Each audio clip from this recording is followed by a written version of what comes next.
Hello, and welcome to a new episode of The Career Changers. In his mid-20s, he had it all: a beautiful girlfriend, high-paying job, sports car, dream body. But he still ended up sitting on the edge of a bed debating suicide.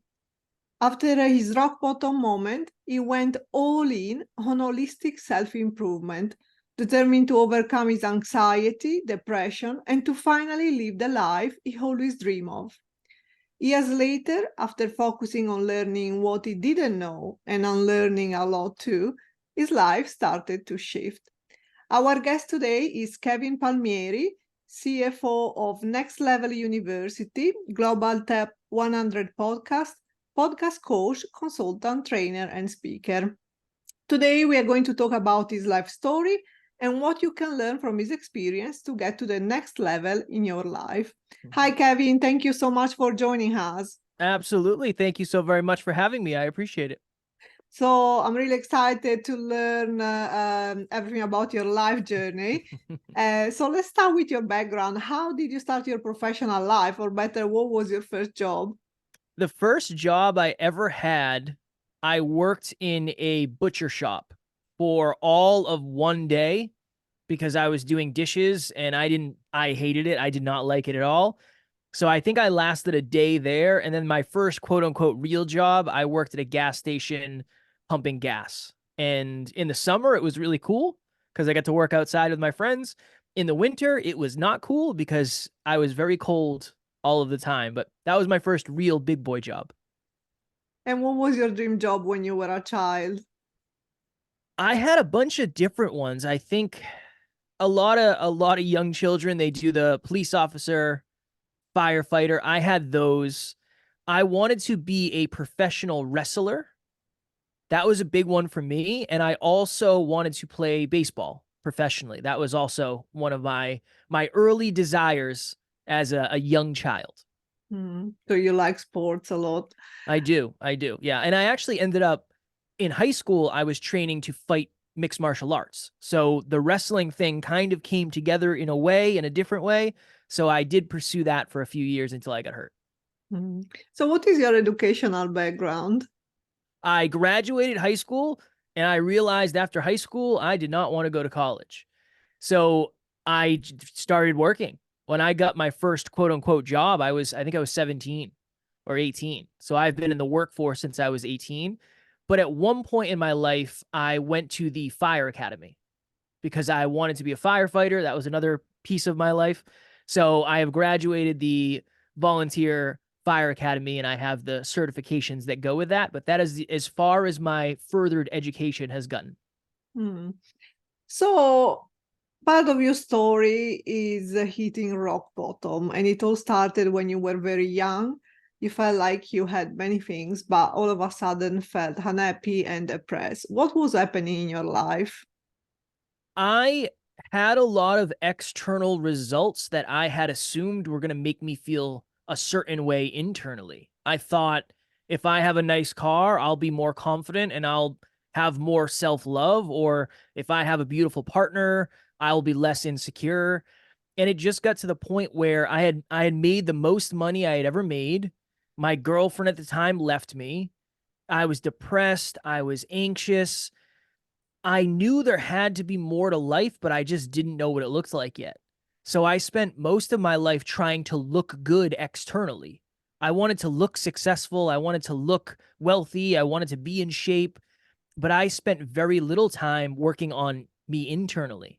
My self-love, my self-worth, my self-belief, my ego, all of that stuff.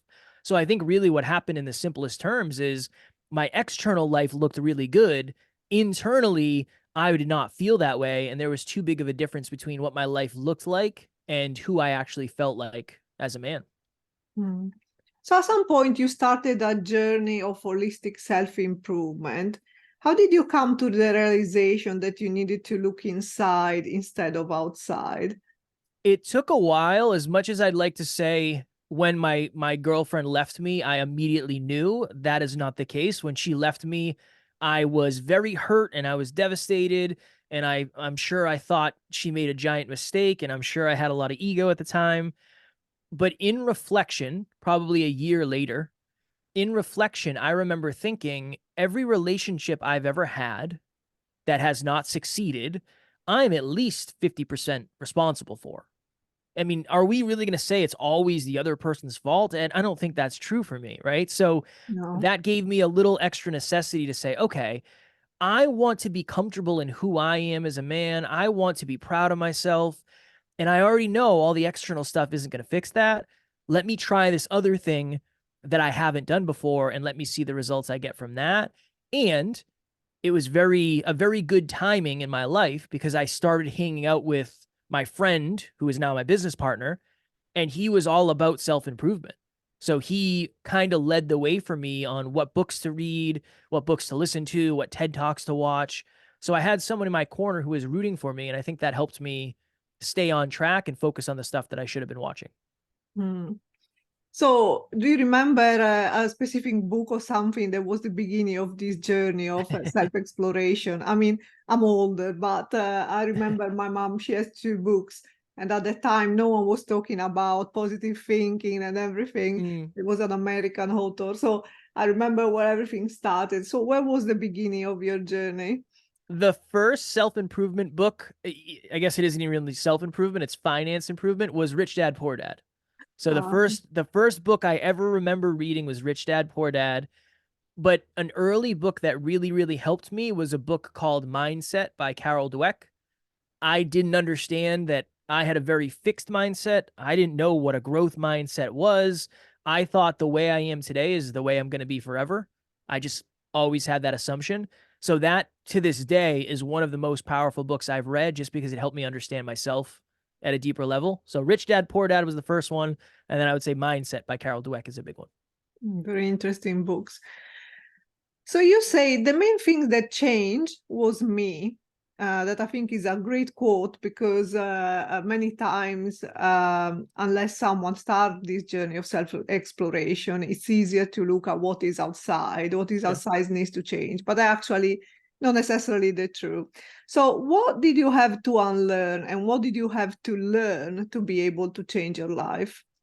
One of the biggest things I had to unlearn, and I'm still unlearning this, it's not gone forever, was how insecure I was when I'd be around people who I was intimidated by. I had a habit of being around someone who was successful, quote unquote, whatever that means. And if they were confident, I would villainize them because I couldn't understand how someone could be that confident. I thought it was arrogance, I thought it was ego. So there was a lot of times where I had to sit down and I had to say, is this a me issue? Am I going through my own thing or is this a them issue? And more often than not, in the beginning, it was this is a me issue. I am responding to the reflection I see in the mirror that they're creating. So I spent years and years and years trying to unlearn that because it wasn't serving me. You most likely are not going to become what you villainize. And I was villainizing people who were confident and successful and had their stuff together and they just seemed like they were really succeeding at life. So that's a big thing. And then what did I have to learn? I had to learn to shift my relationship with time. A lot of us, completely understandable, we want to be very, very successful, very, very fulfilled, very, very in shape, deeply in love in a passionate relationship, but we want it pretty quick. I don't want to wait a couple years for this to happen. I want this right now. Yeah. So one of the things I had to learn was it's going to take a long time to get to where I want to get to. And it doesn't mean I'm doing anything wrong. It doesn't mean we don't have the right strategy. Some things just take time. And the stuff that comes very quickly, the results that come very quickly, don't really stick around for a long time. So I had to learn to build a new relationship with time and understand that everything we're doing is a long game. And we might not see results for 5, 10, 15, 20 years, unfortunately. Yeah, so it's a form of acceptance that time takes time, and also a form of faith that things will happen when the right times comes. Yeah. So today you're helping people to live the life they dream of through your work. You're helping them moving through the next level in their life, whether that is love, health, or wisdom. In your opinion and through your experience, what are the common reasons that hold people back in life? I would say so inaccurate self-belief, inaccurate self-worth, and then the community that you have around you. So inaccurate self-belief. The reason I say inaccurate is because you can have very high self-belief but still not accomplish what you want. You can have very low self-belief and accomplish a lot more than someone who has very high self-belief if you know how to use it. Inaccurate self-belief just means that you're either way better than you think you are or you're not nearly as good as you think you are. The people who come to you and say, well, I could start a podcast if I wanted, I just don't want to. I really appreciate the fact that you believe in yourself, but if your belief does not allow you to take action, you're really never going to get results. On the opposite end of that, there are a lot of people, definitely myself in the beginning, I didn't have belief that I could even do this. So that was definitely holding me back. The self-worth thing is there are some people who do not believe that they are worthy of their goals, their partner, their body, whatever it is. On the opposite end, there are some people that think they're entitled to success.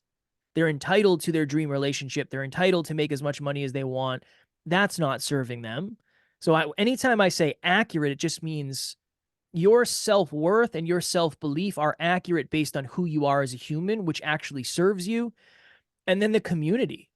One of the questions that I asked myself early in this, and it was just so powerful for me, are the people in my life the best from my past or the best for my future?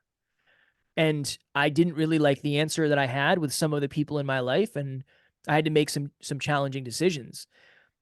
Getting to the next level of your life, being more fulfilled, whatever success means to you, it's hard enough to accomplish. Never mind if you have people in your life who are negative and they hold you back and they don't want to see you succeed. So I would say those are really the big three that we have come across in the years of doing this: inaccurate self-belief, inaccurate self-worth, and just toxic environment around you. Hmm. Yeah, and I think this is the first step. And once you realize, for example, the people that are around you or the environment, then the second part is actually to take action and decide if you have the strength to move forward. Um, so it's That is quite, a hard part. That yes. that is definitely it's definitely a hard part. I always suggest if you find that you have a lot of negative people, and negative doesn't necessarily mean these people are saying mean things to you. It just means that they're not putting wind into your wings. I always suggest going and trying to find positive people before you start reallocating time with negative people because growth can be lonely. So if you can try to find people who you resonate with and who have similar core values and core beliefs and core aspirations, you won't be as lonely when you're growing. And I think that'll make it a little bit easier. Yeah, definitely. So it seems, awareness is one of the first steps, and then there is a decision to take action. But what could be the first step that someone can take to move forward in their life? I would say the absolute smallest thing. So let's say we'll put one in health, one in wealth, one in love. If right now you don't feel like you're making a ton of progress when it comes to your physical health, mental health, emotional health, spiritual health, whatever it is, let's just say physical, instead of saying, I'm going to set this massive goal to change my life, let's just try to build one new habit. So tomorrow when you wake up, jump on the scale. That's it. Step one. Build that habit, and then we can build habits on top of those habits. Now more than ever, I think that we need to create habits that we believe in. So we're coming up, you and I are recording this 2 weeks away from New Year's. One of the reasons New Year's resolutions are really challenging for people is they're saying, I want to change everything this year, or I want to lose 52 pounds this year instead of saying, I'm going to go to the gym 4 times this month. I think that's a better start because it's more realistic and allows you to get some good feelings with the habits, right? So if it's health, I would say tomorrow when you wake up, weigh yourself. If you're already doing that, maybe you start tracking calories. If you're already doing that, maybe you make sure you're getting 8 hours of sleep. Something simple like that. When it comes to wealth, start tracking your finances if you're not doing it. That's a great place to start, an easy habit. It's going to bring you a lot of awareness and potentially a lot of pain. I remember when I started tracking, I realized I spent like $600 on food every month, and I didn't feel great about that. That was not a good feeling. And then under love, every night before my wife and I go to bed, we play the gratitude game. So we say one thing that we're grateful for about one another. You could do that with yourself. When you wake up, you could journal. I have my notebook next to me. You could journal 3 things I'm grateful for. Don't assume that you're going to do something under wealth today that's going to make you wealthy, something under health today that's going to make you the most healthy you've ever been, or something under love today that's going to make you the most in love you've ever been. It's about small steps. So that's the advice I would give. Mhm. So there are a few topics that I would say probably you're covering with the people you're helping. So I just want to mention one by one, if you can say a few quick words about it, why Sure. they are important. So let's start with consistency. Consistency. If you bet me $1 million that I could do the splits by this time next year, I cannot do them right now. I would get hurt pretty badly. It would be in my benefit to practice as consistently as humanly possible. If I did it every day, if I practice the splits every day for the next 365 days, there's no reason I couldn't do them. But if I say, you know what, I'm just going to try once a week should do it. Instead of 365 practices, I only get 52. I am not willing to bet that 52 is going to be enough reps for me to actually get the goal. So consistency is you doing the right thing at the right time in the right way, the right amount of times. And it's really, really hard to win without it. Let's talk about commitment. Commitment. I have two frames for this. I want you to imagine a somewhat serious relationship and a committed relationship. Which one would you rather be in? Most likely the committed one, because that means that you're willing to look in the difficult mirrors, you're willing to be vulnerable, you're willing to have the challenging conversations, and ultimately you're committed to being with that person and getting the result of being together and falling more deeply in love and growing together.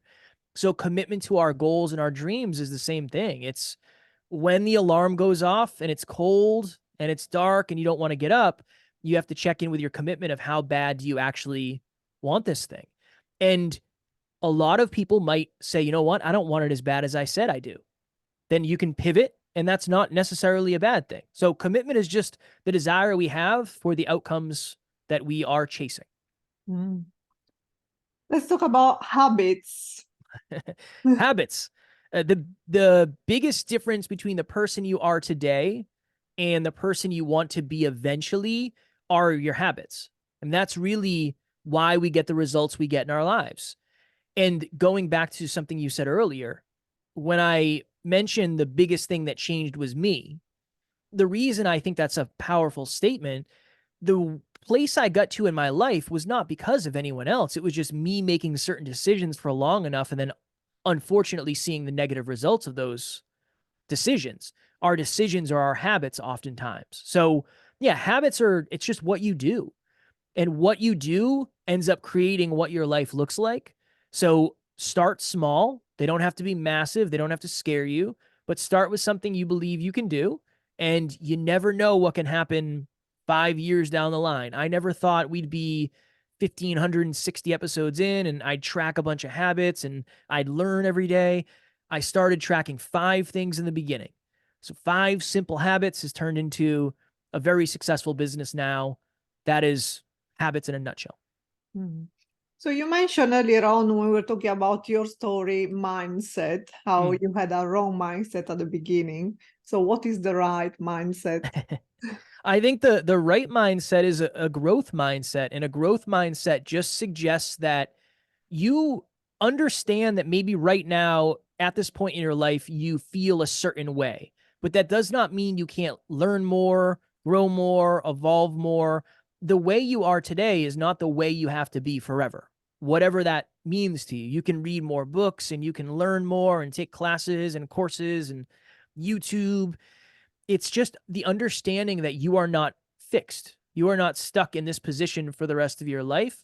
You have the opportunity to grow, but it starts with you understanding that you are a piece of clay and you can mold yourself into something drastically different than you are today. And the mindset is that it's how do you see the world? Do you see the world as possibility and opportunity? Or do you see the world as it just is what it is and that's the way it's going to be forever? I would say that's a really good understanding of mindset. Mm. So the next one is confidence. And here as well, you had a reference before where you were mentioning that in front of successful people, you were feeling like a little bit vulnerable, let's say. So what do we do with our confidence if we don't have it? Yeah, I trust me, I understand that was one of the hardest things for me. You have to, and it just sounds so counterintuitive, but I always connect it to trying a food you've never had before. So if you want to be confident, you have to do the things that you feel you're not confident enough to do to prove to yourself that you can actually do them, but you do them in small doses. So most people are afraid of speaking. Public speaking is one of the biggest fears out there. And I think it's because people imagine themselves talking in front of a giant audience when in the beginning you don't. You start talking to yourself and you talk to the mirror and you talk to your cell phone. And eventually, when you feel confident enough, then you can go to a room and get on stage and do it in front of a crowd. So I think all confidence really is certainty. It's the certainty that number one, I can figure this out. Number two, if I don't figure this out, it's not going to wreck me completely. And number three, if I have the absolute worst case scenario, I'm not going to let it affect my self-worth because I still believe in my ability to do the thing. But I think the first simplest step is to start very, very, very small. You can see that's a theme in what I talk about. Don't do something that scares you at a level 10 out of 10. Do something that scares you at a level 2 out of 10. Something that's just outside of your comfort zone. Not something that's going to create nightmares for you, but something you're a little bit uncomfortable doing. Then when you do it, you realize it's probably not as bad as you thought. You'll have a new relationship with that. And then next time we can do something a little bit scarier. And then eventually you go from whatever it is, standing on the second rung of the ladder to standing at the edge of a building. But it doesn't go from one day to the next. It just takes a longer period of time to do that. And how can we overcome fear in this process of self-discovery and realization? Create necessity. So the necessity to do it. Most of us aren't going to overcome our fears just to overcome our fears. There has to be something that we're doing it for. I am terrified of planes. I don't like them. Doesn't make any sense to me how those things fly. It's just a giant piece of metal. I don't get it.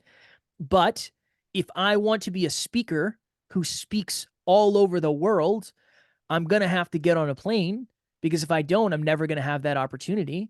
My wife and I got married in Colorado, which is across the country from where we lived. If I didn't overcome the fear, I never would have been able to do that. I just wouldn't have had a lot of the opportunities I've had. So create some level of necessity around the fear, not just overcoming the fear itself. That's one. And then have some level of accountability. So who is going to be there to help you overcome the fear? Who can lend some of their belief to you? Someone who is super comfortable on planes, I can go with that person and they can say, look, the turbulence, it's just turbulence. Let me explain it to you. This is fine. So I think having someone in your corner who can help is big. And then I would say the last thing is do a constructive amount of research. So again, let's just use planes as an analogy or an example. When I started flying more, I started watching a lot of videos about planes because I wanted to understand what the noises were and why does it feel like when we're taking off, they turn the engines down. I don't like it and I don't get it. Why do they do that? So the certainty allowed me to have less fear because I was more certain of what was happening. So those three, I think, are a good place to start. Then we have relationship, but we a little bit covered this before. So let's talk about limiting beliefs. I think we all have limiting beliefs, all of us. And it's just the thought of recognizing what it is. So let's just say you don't think you're smart enough or you're shy. Number one, who decided that for you? Was it actually you? Or is that something that someone told you in second grade? Then you started to be insecure about it. And then that shows up every single day in your life. I think for a lot of us, our limiting beliefs are from the past. So we have to figure out how to revisit the past to figure out where they came from. And then, much to what we just talked about, it's the same thing. It's fear chasing. Your limiting beliefs will limit you for as long as you let them. One day, you'll have the opportunity to do something that scares you a little bit. And that's when we start. And it pushes that limiting belief away a little bit. So I'm shy. I could never do blank. When you do the thing that you said you can never do, it helps you form a new identity. So you can't say that anymore. You can't say, I'm shy. I could never do blank because you just did blank. So, very similarly to what we said before, I think the only way to break down limiting beliefs is to face them, just like insecurities. If you have an insecurity and you own it and you admit it and you get comfortable with it, eventually it can limit you less. You might still deal with it, but it will limit you less than it used to. So, well, we just covered fear, but also lack of clarity, confusion sometimes can make us wonder if there is more to life than what we are living. So, in your opinion, how can we what can make us understand if we are heading in the right direction? Checking in with your core values, your core beliefs, and your core aspirations. So, your core values, what do you value as a human being? If you're someone who values family and you're pursuing something that you're working 100 hours a week and you don't get to spend time with your family, that could be a recipe for regret in the future. Core beliefs, what do you believe about the world? I believe that self-improvement is super important. I think if I had self-improvement when I was younger, my life would have looked drastically different. That's one of the reasons I'm so passionate about self-improvement. It's a deep belief that I have. And then the big one is core aspirations. So when I think about core aspirations, I used to just think about what do you want to do with your life? What do you want to accomplish? Now I think of it as what do you want your day-to-day life to look like? Because there's a big difference between accomplishing something and then living a life that actually is required to accomplish it. So one of my favorite questions to ask anytime we're talking about direction, clarity, purpose, if you never had to worry about money again, but you had to do something in the improvement of the world, in the improvement of others, in the improvement of the environment, you were serving someone in a positive way, what would it be? Because oftentimes people will say, well, if I had all the money in the world, I would just sit on the beach and drink margaritas. I don't think that would fulfill you. I think if anything, it would probably drain you. But if you had to do something in the service of others, what would that be? And if you pair all that together, I think it gives you a really good starting point. And you just have to figure out, what do you value? If you value getting the kids off the bus and the job, the career, the thing that you're pursuing is leading you away from that, you might end up regretting that in the future. So just be very honest about yourself. You don't have to do what everybody else is doing because you don't value what everybody else is valued. And I think that's just an important distinction. So we're reaching the end of this episode. We have a few more questions. So what type of advice would you give to anyone along their path to self-realization? You gave many advice today, but I would say when you're thinking about the people in your life, get very, very close and stay very, very close to the people who want to see you succeed regardless of themselves. They want to see you succeed, even if you succeeding means spending less time with them or not being around as much. I think those people are amazing to have because they're not going to get any of their limiting beliefs on you. And again, community is such a big thing. So that's a piece of advice I would give anyone. oh, that's great. No one ever shared that here. And well, really the last question, if you could give yourself a piece of advice, what would you say to your younger self? Oof. I would probably say, I know working on yourself isn't considered cool, and you're probably going to get judged by everybody around you for working on yourself, but you're going to have to work on yourself eventually. So the sooner you start, the better. And the sooner you start, the less work you'll have to uncondition later. So everybody's going to work on themselves at some point, or they want to work on themselves. Get started now because it's going to happen anyway. And it's going to be a lot harder if you wait for the next 15 years. That's probably the advice I would give younger Kev. Well, thank you, Kevin, for joining us today and sharing your inspirational career and life story and wisdom with our listeners. Of course. Thank you so much for having me. I appreciate it very much. Thank you. And a last message, don't forget to subscribe to our channel. Tune in next week for a new inspirational episode of the Career Changes. Thank you.